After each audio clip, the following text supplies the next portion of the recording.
How quantum computers work. When most people think about computers, they imagine devices that process information using ones and zeros. Traditional computers store data as bits, which can either be a 1 or a 0. This simple system powers everything from smartphones to massive data centers. But researchers have been exploring a very different approach to computing. Instead of bits, quantum computers use something called qubits. These qubits follow the strange rules of quantum physics rather than the familiar rules of everyday electronics. The result is a machine that can approach certain problems in completely new ways. So today, we are going to walk through how quantum computers work and why they represent such an unusual direction in computing technology. Chapter 1. The limits of traditional computers. Traditional computers are extremely powerful and can perform billions of calculations per second. However, some problems become extremely difficult as the number of possibilities grows. For example, finding patterns in very large data sets or simulating complex molecules can require enormous amounts of computation. As these problems grow larger, even powerful supercomputers may struggle to solve them efficiently. Researchers began wondering whether a different type of computer could handle certain tasks more effectively. This question eventually led to the development of quantum computing. Chapter 2. Bits versus qubits. The fundamental difference between classical computers and quantum computers begins with how they store information.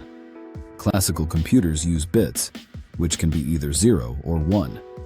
Quantum computers use qubits, which behave according to the principles of quantum mechanics.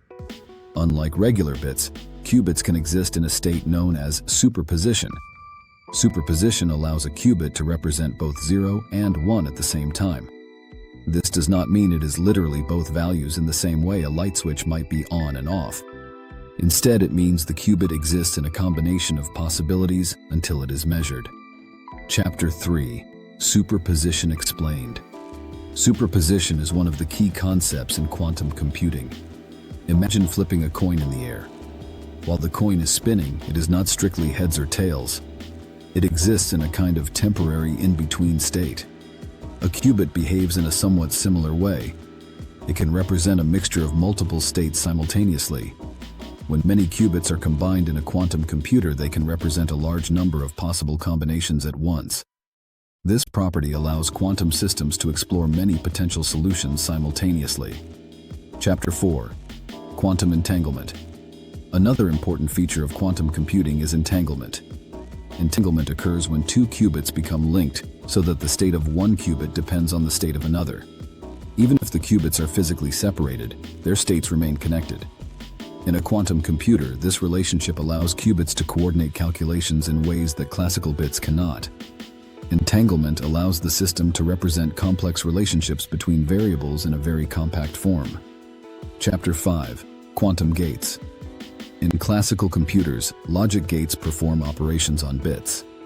These operations include functions such as AND, OR, and NOT. Quantum computers use a similar concept called quantum gates. Quantum gates manipulate qubits and change their probability states.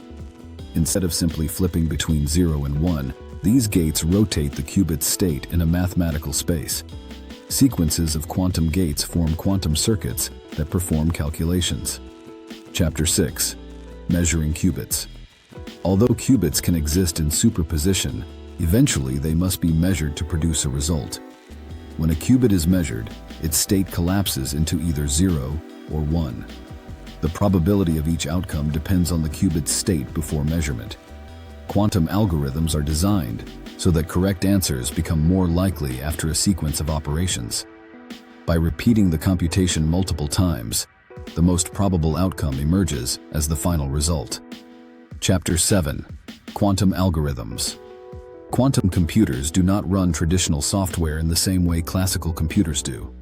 Instead, they use specialized algorithms designed for quantum systems.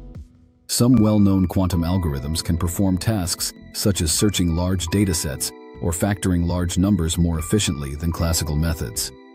These algorithms take advantage of superposition and entanglement to explore many possibilities simultaneously. However, they are useful only for specific types of problems. Chapter 8. The Hardware Challenge. Building a quantum computer is extremely difficult. Qubits are very sensitive to environmental disturbances such as heat, electromagnetic noise, and vibrations. Even small disruptions can cause qubits to lose their quantum state.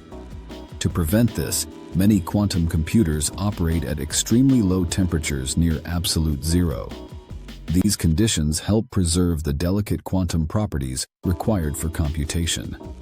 Chapter 9. Potential applications.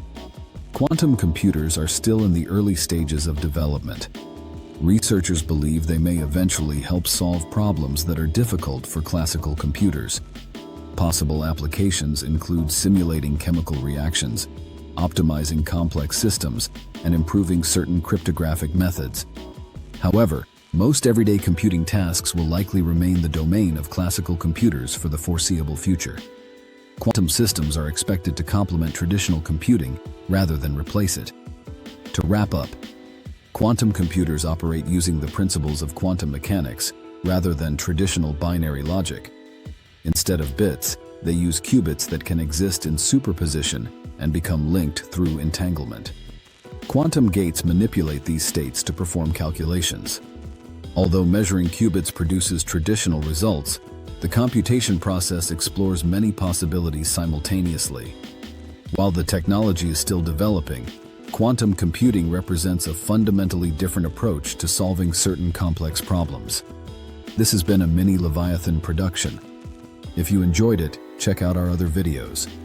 Comment below what other topics you would like us to cover. See you in the next one.